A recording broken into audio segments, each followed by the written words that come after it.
Welcome to the Leadership Purpose with Robin podcast.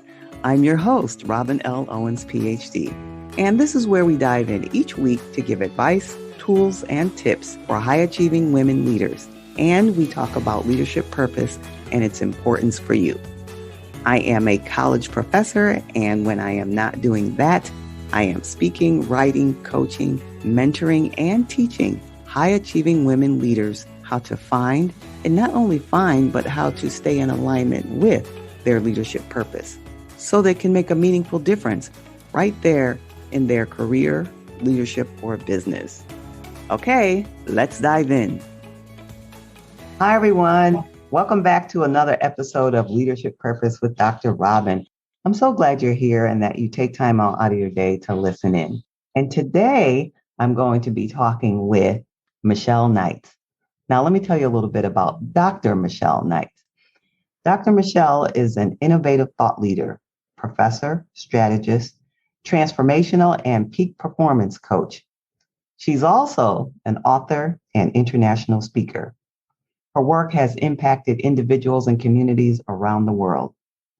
She focuses on enriching lives to create intergenerational and multigenerational empowerment and success.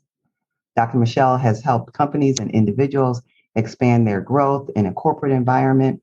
She has trained and coached leaders and sales teams and consulted with companies to improve development strategies. Dr. Michelle serves as the Executive Vice President and Business Development Director for AGame, improving the lives of men, families, and communities. And she has helped the company to increase international exposure and growth. Currently, Dr. Michelle also serves women who are seeking excellence through transformational peak performance. Welcome, Dr. Michelle. Oh, thank you, Dr. Robin. It is so awesome to be here with you. I appreciate the invitation. I'm glad you're here. I'm so glad you're here and taking time out of your busy day and schedule to share your experience and expertise with all those who are listening to us now. All right, so I just kind of gave everyone a brief bio or brief introduction of who you are, but why don't you just tell us in your own words who you are and what you do? Thank you again. And to your audience, so grateful that you stopping by in the busyness of life in your day to spend some time with us as we dialogue together. My life is one that reflects the things that matters most to me, and that's family, God, and what I am called to do, so fulfilling and answering that call. And so as a mother, as a wife, as a daughter, as a colleague, I show up in these parts of my life with great humility and responsibility. I think especially with my children, I think it's such a daunting task to be certain about the guidance that they are getting. And, God has given us some directives, some instructions about training up a child in the way they should go. And the mother, the woman is the child's first teacher. So if I were to introduce myself, I go to those parts of my life first. And then the things I do professionally really follow that because therein lies the inspiration for my work. Mm-hmm. Mm-hmm. Yes. Okay. So then tell us about your work. We've heard about your wonderful family. Now tell us about your work and what you're currently doing these days. Oh, absolutely. So coming out of academia, serving as a professor, serving as a researcher, those were such impactful in my life. I was truly blessed to offer guidance to students who wanted to accomplish their goals. And my goal was to push them beyond the boundaries of their goals. Wanted them to see that there is so much more that they could accomplish. And what a truly delightful experience and opportunity that was. And then I thought there was more that I want to do in life. There's more that I'm being called to do that actually requires me to not be bounded by the walls of an institution. And I made this decision to transition out of academia actually when my personal life intersected with my professional life. So I was commuting about 3 hours each way to work And yeah, that was very much dedication. Yeah. But my mom lived with us and she had cancer. And I didn't want to disrupt her medical home and the children were young. So I decided to do the commute. And after doing that for a number of years, it just really got to be tiresome and caring for mom, appointments and everything. And once she passed, I really examined my life and myself. And I thought, what am I really doing? I am killing myself on the road. I am, really expending all my energy once I get onto campus. And I love what I do, but is this fulfilling my calling? Is there another way to utilize my skills and knowledge and training and fulfill what's placed upon my life in a more efficient way? And it was in that examination of my life that I made the decision to resign from academe and begin to serve in a different capacity, which brings me to where we are today. There's a lot in that journey. Anybody entering the entrepreneurial space can understand that there are a lot of hills and valleys, and it's the courage to continue. My platform is Courageous Lifestyle. So it's the courage to continue this lifestyle that gets you through the valleys back to the mountaintop. And really the mountaintop is serving, making impact, and being a catalyst for people to experience transformation in their life. Okay. All right. So it sounds like you were in higher education, teaching as a professor, and because of your particular values in life, you then made this move toward becoming an entrepreneur. And that's the work you're doing now, serving in that way. Yes, that's correct. Yeah. Yes. And that does sound like some journey that take a huge amount of courage. And I would imagine courageous decisions every day. Absolutely. So tell us specifically about some of your work as an entrepreneur. What's an example of something you do now that you've made that bold move to do this new kind of work for you? Well, maybe it's not new so more, but this other kind of work after serving in the academy. Certainly. So I serve men in one capacity, but my major focus and platform is my service to women. So if I focus primarily on the work for women, that's under my Courageous Lifestyle brand. And in that brand, I teach the 10 life values. So I teach women about the importance of spiritual, health, family, appearance, dwelling, mobility, education, profession, leisure, and wealth. Those are the 10 life values. And I introduce it to them by using my life as an example. And I say to women, these 10 life values help me to stay on focus with the purpose of my life. So when I entered my doctorate level work, I was newly divorced with 3 kids. My youngest wasn't 2 years old yet. I was working a full-time job and I was in graduate school full-time. That's a lot. That's a lot. I did not have the 10 life values. So what happened was a lot of my emphasis was in education because I had to do well. Then it was in family value because I still had to take care of my children. And then it went to profession value because I still had to perform well on my job and earn a living. And guess what? That's only 3 out of the 10. The other 7 kind of fell to the wayside. And when a crisis hit, then I was like, oh, I need to take care of my health. Everything's falling apart. Oh, I need to take care of my health a little bit. Or my blood pressure is skyrocketed. Like, what's going on here? So the 10 life values says to me, okay, yes, there are times in your life when you're going to focus on one component more than the other. But don't forget about the other parts that make up holistically who you are. And when you are addressing all of who you are, then you can truly walk in your purpose and fulfill your purpose.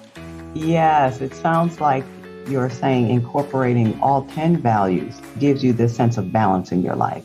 And you can't in your purpose or on purpose without having this balance in your life, attending to all the values, but primarily focusing on 1 or 2 at a time. I could see how, like in your case, how it helped you come to where you are now and how it would help others.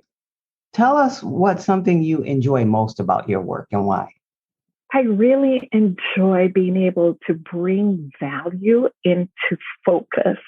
And I like that because of how it's changed my life. I thought I was doing great. Nobody could say anything to me. I had achieved the PhD. I was raising these kids. I was, traveling the world. I was doing the things high achieving women do. And I was okay until the 10 life values came in front of me and was held up in front of me like a mirror. And I really had to take a hard look at truly not who I thought I was, but the reality of my life. Mm. It was not easy. As women, we don't always want to be held accountable and responsible for things that are happening because there are a number of things we can attribute to any outcome. But when I stopped looking at all the external factors and I just started looking at me, I was like, hold on, Michelle, you got to take responsibility for those decisions you made that put you in that predicament or in that place that led to that outcome. And then I realized every decision I made reflected my value. Even when I went against my beliefs of my value and made a decision that was not in my best interest, it was driven by my value at the time or my willingness to compromise that value. Yeah. And until I came to that realization that nobody can examine my life like I am supposed to, until that happened, true transformation didn't take place. Once I did that, the floodgates opened up and I started really seeing all of who I am, the good, bad, the indifferent, the ugly parts I wanted to hide from myself, much less the world. And I started to take inventory in every area of these 10 life values. So I wasn't overwhelmed at all. Other than that, without the 10 life value system, I would be overwhelmed. It's like, oh my goodness, all of this stuff, my whole life. No, slow down, focus, look at one component, what's happening there, what's happening with your dwelling. Does your dwelling reflect the high value, high achieving woman that you are? Is everything in its place and has a place, or is there chaos? Is there clutter? Is there disorganization? And realize that instead of putting judgment on it, realize that it's a reflection of what's going on the inside of where you are in your life. And it's also a reflection of your value, because if your value appreciates order and structure and system, even if things got out of hand, you want to get it back to a place of function. It's homeostasis. It's homeostasis in every aspect of your life. And so I love that because it empowers women. We talk about empowering women. Really, are we really doing that by continuing the narrative that, no, you're fine, you're good, everything else is the problem? Or are we really empowering women into a transformative lifestyle that moves them to excellence and peak performance by really taking inventory of who they are and growing continuously through value every day? Yes, yes. And what you're talking about is not so far from my own work. And systems are important to have as a guide in ways to approach life in many aspects of life. So I certainly understand that. And it sounds like you've answered this question in what you just said, but let me ask it anyway, because I tend to ask this question. Think about the women who are listening now, the high achieving women. What's one thing, just one thing that they could, one tip, hint, piece of advice you can give to them that they could take today and act on? That's such a great question, because as adult learners, we don't really want theory. We want practice. We want something that we could implement right away. And for this podcast, especially, is the way I set it up. So each week we could just walk away with one thing in the midst of a busy day, because some people who are listening right now might be out walking or driving or in the midst of doing something else. So if they can catch just one thing, what would be your advice to them? Sure. The one thing I would say to women as a piece of advice is to understand that whatever you do has value attached to it. Whether it's good or bad, there's value. And it's being transmitted to your children, to the people you have influence over. And that transmission is important because it shapes the next generation. So what do you do right now about it? It's to begin to assess your values. not what has been given to you and you think is a good idea or what is conventional wisdom or sounds good, but truly today, right now, pause and start thinking about what do you value? Because what you value is what receives your time, your energy, your focus. If you today did nothing else but begin to take inventory of where you're spending your time and energy, what's important to you, it will give you a very clear picture of what you value. Yes, yes, to kind of become aware and pay attention to those things you value. Okay, as you know, my own work has to do with leadership purpose. So when you hear the term leadership purpose, what comes to your mind? Leadership purpose. Actually, that sits right at the core of values because leadership purpose really has to do with what's important to you. It's what you value. It's who you are. And your purpose actually defines the form of leadership you exhibit. It's what makes you distinctive as a human being, as a woman. It's what allows you to create impact. Because again, when you understand your purpose and understand that that is not what you do, but it's really how you do what you do and why you do what you do. Again, going back to, value driven decision making, but value drives purpose. Value helps you to refine and clarify and live in purpose. And that purpose is what shapes and influences your leadership. It's the distinctiveness of your leadership that says you, Dr. Robin, are this person this way because not only do you know your purpose, but you're determined, come what may, to live out that purpose, to fulfill that purpose. Do you think leadership purpose is important? Yes, leadership purpose is important because when you're driven to fulfill your purpose, therein lies the drive to achieve.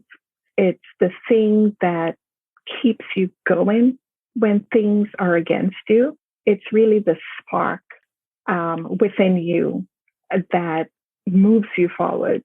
So leadership purpose is important because it's the piece that we often miss about what fuels us to fulfillment. And that is our leadership purpose, in my opinion, because so many people are in search of their purpose. And once they find it, they want to lead a purpose-driven life. We've all used that expression, heard it a million times, but we don't really understand what goes into that. My belief is that leadership purpose is what goes into being fulfilled because, again, it is the thing that's going to guide you, that makes you distinctive, that creates impact. What if there's someone listening who wants to continue to hear more from you or to get in touch with you? How can they be in touch with you or reach out to you? Oh, I would love to connect with your audience and anyone listening.